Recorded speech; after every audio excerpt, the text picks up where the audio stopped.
Domestic violence is a major issue no matter where you are in the world or where you come from. Since the global lockdown to stop the spread of coronavirus, the number of cases in domestic violence has spiked dramatically. The Perez Center for Peace and Innovation last week hosted a hackathon in Jerusalem to take on the battle against domestic violence, especially against women. Director of the Perez Center, Efrat Duvdevani, joins me now to discuss this even further. Efrat, thank you so much for joining us. Now, tell us how the idea for this hackathon came about. So first of all, I'd like to give the whole credit to the family of Michal Sela, especially her sister Lily Sela. And when you think of this hackathon, you ask yourself, why didn't it happen beforehand? You know, why didn't we think of it before Lily Sela came up with this hackathon reasoning? And I usually think that, you know, you need a special person to tackle a special problem. Shimon Peres would always say that special people go through special ways and regular people go through regular ways. Michal's sister is a very special person, and she actually organized all of this hackathon. She brought a lot of companies into this initiative, which I think is unheard of, and it can be a life changer for many people, not only for Israel, but around the world. For me, it's a tikkun olam at its best. And what we wanted to showcase is how to use innovation, how to use technology in order to make our lives a better place. We didn't want to tackle this problem, the problem of domestic violence, which is, I'm sorry to say, happening all over the world, also in Israel, but all over the world. We didn't want to tackle it in the terms of only propaganda, but we wanted to find out technological solutions. We call out for startups, please come up with technological solutions that can bring a solution to the domestic violence, which is unheard of, unacceptable, and we can't have it anymore. And Efrat, the hackathon identifies 6 challenge areas. What are they?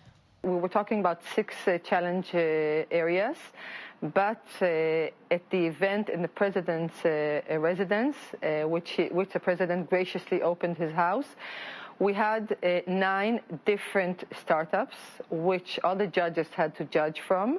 We were given specific consideration to the problems of women in dire straits. So for one, there are a lot of red alert signs to be taken care of and need to be taken into consideration.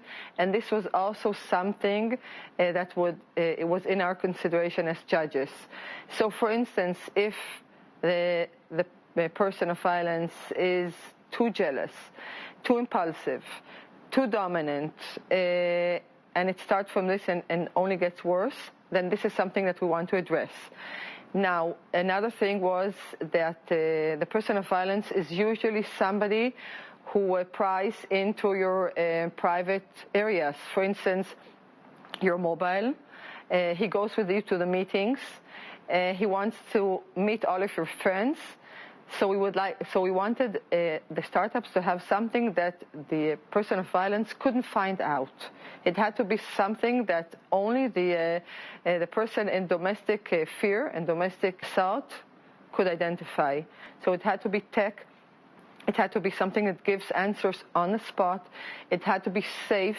It had to be something that takes into consideration the woman or the child. Usually, it's more likely to be women and children. And it also had to do with the environment. How do you give a solution to another home where you hear the domestic violence, where you hear the curses, where you hear violence going on? So who won the hackathon and who were the finalists? Tell us about them. So Stay Tuned won. And what they had is a platform, a special platform where you install into your phone, into your mobile phone. Nobody can find it out. So if somebody is prying into your mobile, he cannot find it out. But through artificial intelligence, it can identify if you are under danger, and not only identify if you're with danger, it can also call for help. So this was absolutely something that we found gave a solution. And I'd like to say something. It's not enough that there's winners in these cases. It's not enough because you have a solution, but then we want to help the solutions be probable. So what we're doing in the Paris Center for Peace and Innovation is that we are giving the 3 winners mentors in different areas of cyber, of platforms, digital platforms, of logistics, and we will let them be here, what we have here behind us in the exhibition, for 1 month, where they can show what they're doing to all the visitors that come here, heads of state, heads of companies, heads of global companies, and we will give them the exposure they need. Efrat Duvdevani from the Paris Center, thank you so much for joining us. Thank you so much for having me.